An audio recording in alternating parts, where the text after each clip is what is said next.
একেলা ঘর সুতিয়া থাকুন বন্ধু জানি না একেলা ঘর ছুতিয়া থাকুং মই একেলা ঘর ছুতিয়া থাকুং মই দুয়ারত নাই ঢেং ঢেঙারে দুয়ারত নাই ঢেং ঢেঙারে ও মোর চ্যাঙেরা বন্ধুরে ও মোর রসিয়া বন্ধুরে।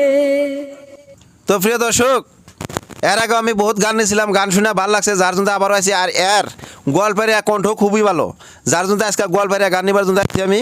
গোয়ালপাড়িয়া গান কইছিলেন অল্প কদিন আগে, গানটা বর্তমান আপলোড করা হয়েছে, তো ওই গানটা শুনে দেন।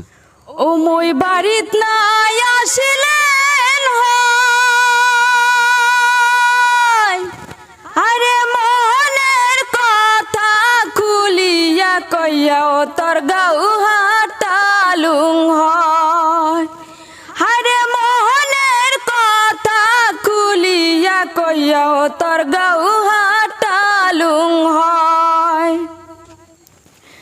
ও মই বাড়িত নাই আসিলেন হয়, আরে মোহনের কথা খুলিয়া কইয়া ও তোর গাউ হাটালুং হয়, আরে মোহনের কথা খুলিয়া কইয়া ও তোর গাউ হাটালুং হয়।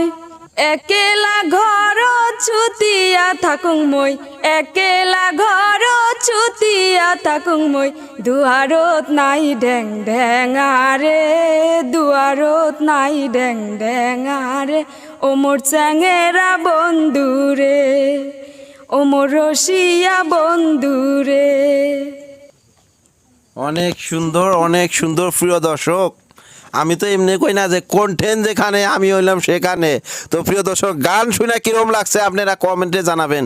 আর এই গান গাওয়া প্রিয় দর্শক অত সহজ কাম না। এই গান গায়া নাম কামাইছে প্রতিমা পান্ডে বড়ুয়া, এই গান গায়া নাম কামাইছে রহিমা বেগম কলিতা, এই গান গায়া নাম কামাইছে হামিদা সরকার, এটা গোয়ালপাড়িয়ার সঙ্গের কথা কইছি, কিন্তু গান গায়া নাম কামাইছে আব্দুল জব্বার মানিক নাল, ঠিক আছে। সেই গানের কণ্ঠ সেম টু সেম হয়েছে হামিদা সরকারের মতো আমার মতে। তা আপনাদের কিরকম লাগছে কমেন্টে নিশ্চয়ই জানাবেন। তো আজকের ভিডিও এই পর্যন্ত, অন্য ভিডিও কথা হবে। ভালো থাকেন, সুস্থ থাকেন।